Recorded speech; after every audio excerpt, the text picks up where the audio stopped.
Good morning. Good morning, team. Good morning. Welcome to the weekly sip. Yes, How you guys welcome. doing? Happy to be here. Doing Right. well. What are we going to sip on today, gentlemen? I got some medium roast coffee, iced coffee here. Starbucks? Starbucks medium roast from the grocery store. It's $5 for a big bottle versus $5 for a small cup. There you go. So trying to get in where I fit in.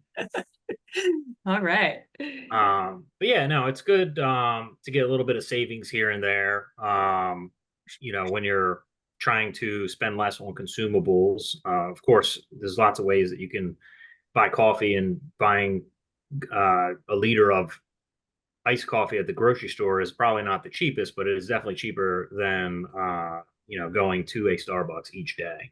That's for sure. And that's a great lead in because today I know we want to talk about saving for retirement, saving hierarchy, how to get started, and then how to build up from there. So Yes, I know absolutely. Scott has a great chart that he's gonna share and then we'll talk through it. Yeah, Yeah, talk us so through the framework. the basic equation is that you want to spend less money than you are earning, so that you have a little bit left over. But then, what do you do with that extra? And so I like to look at this in this framework, which is put out by J.P. Morgan, Guide to Retirement. And so as a basis, you could think of this kind of like a pyramid type structure as well, which they don't have drawn on here. But your base is having an emergency reserve. So Nav, tell us a little bit about what an emergency reserve would be. Yeah, so this is money that you want to set aside that you're not going to be touching unless something happens, right? So it's outside of your normal monthly expenses.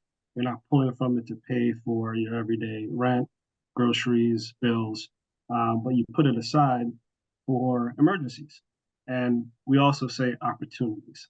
That comes a little bit later, but if you're just getting started, the goal is to have 3 to 6 months of expenses, your living expenses, in an emergency reserve savings account.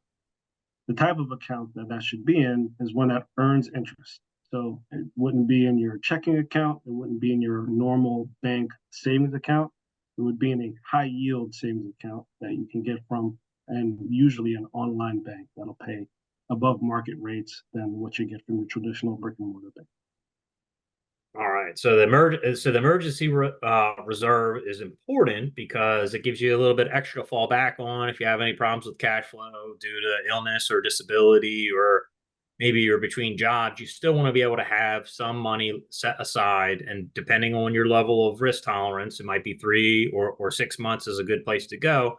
It buys you some time so that you don't need to access any of your invested assets, which if they're in a retirement plan, there's penalties for accessing it early. There's a 10% penalty if you're before age 59 and a half to access it. And if it's pre-tax, then you pay additional taxes on it. So if you're looking at, making a $10,000 withdrawal, you might only see, after taxes and penalties, $6,000. So, and that doesn't even take into consideration any market fluctuation that you may have had. And if we see a down market and you need to liquidate assets, you'd be forced to sell. So the emergency savings is the starting point. And then from there, a good place to go is if you have a retirement plan at work. This says defined contribution, but oftentimes that's a 401k or perhaps a 403b plan if you're working for a hospital or government. But essentially, a lot of these plans offer a match. Whereas if you contribute to the plan, your employer will contribute extra money that you would not otherwise receive as a contribution to your plan. So a lot of times that could be a dollar for dollar match up to 3%, or you might get a 4% type of a match. But essentially, if you make those contributions to your plan, you're getting additional money from your employer, which might double your level of contribution. So if you don't make this, then you basically don't get the money from your company, and it doesn't do anything to help you. Right. So emergency savings, and then contribute at least as much to your retirement plan as you will be able to qualify to maximize the employer match. Now, guys, if they don't match, do you still recommend contributing to your 401k? Even if your I employer doesn't match, or is that something? I do like that because it's automatic and never even touches your bank account. Mhm. Um, and so you have this like automated savings, but if they're not matching and you're paying high interest on different loans that you have, you might Right. focus on paying those down before that. So you would skip step 2 and go to step 3, whereas you're paying down high interest. Okay. Yes, and this chart says 7% as of any loans above 7% as the base to say, okay, this is high interest that I should be prioritizing paying down. Reason being is we can assume historically that if you're investing in the market, that over time your retirement savings will earn, somewhere between 5, 6, 7, 8% over time. So if your loans are above that, it makes sense to then prioritize paying down those higher interest loans so that eventually you'll actually have more money and you'll save more in interest. That once those are paid off, then you can actually increase number 5 here, which is additional defined contribution savings, and then you won't have to worry about having to tap your number 1, your emergency reserve savings to pay off more debt. You get to add more to those retirement accounts, and that is just prioritizing long-term wealth building.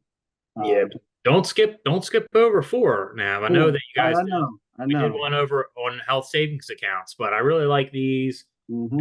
And if you were going to make a contribution to a health savings account and you're doing it from your pay, you actually have less of a tax impact than you would if you were making a pre-tax contribution to your retirement plan, because health savings contributions are not subject to Social Security and Medicare taxes, which are about 7.65%. So if you were going to do total savings, you would want to make sure that you're contributing to your HSA, because that tax hit actually allows you to have more in your paycheck. Or the taxes that you're avoiding allows you to have more in your paycheck, whether versus the HSA versus a 401k contribution. So make sure that you're getting your employer match, because you're not getting a match necessarily for making an HSA contribution. Some employers do provide one, which I would encourage you to take advantage of. But the tax hit on the HSA is or the tax savings for the HSA is better than the defined contribution. Yep. And you get a tax deduction for the money going in, and you get tax-free distributions. So it helps better on the taxes going in and the taxes coming out of it. And you would want to make sure that if you were making contributions to your HSA, that after you hit the threshold, it's usually $2,000. Once you have more than that, that can be invested for long term. Hmm. So, and then you could add additional money to your 401k account, then pay down lower interest loans, and then maybe consider an IRA or a Roth IRA. And then you could save into a taxable investment account, which doesn't offer any of the tax advantages that your 401k or IRA or HSAs offer. So from order of priority, make sure that you have your emergency savings fund, Yep. maximize your match, pay down higher loans, make the HSA contributions if they're available to you, add more to your 401k, pay down lower interest loans, and then after that, consider either an IRA, Roth, or a taxable investment account. Yeah, All really good information. This is such great great stuff. framework. Mm-hmm. One of the So slides you want to save. Yeah, anybody that's getting ready to save, like I really love this piece that JP Morgan put together. And whenever I'm meeting with retirement plan participants, I really like to emphasize this one, because this is a great saving strategy. Yeah, absolutely. And it's so overwhelming. Like, where do you start? I mean, this is really, really good information. Hey, step by step. Step That's by great. step, keep it simple. Yep. And that if you do this, then over time, you're definitely going to increase your flexibility and your financial security, which is the goal, right? We all want to be financially secure. All Absolutely. right, well, that's going to be all for today's SIP. Thank you very much for joining us, Nav and Julie, and y'all have a Yes. great day. Yeah. Thanks, guys. See you guys. Bye-bye. Thank you.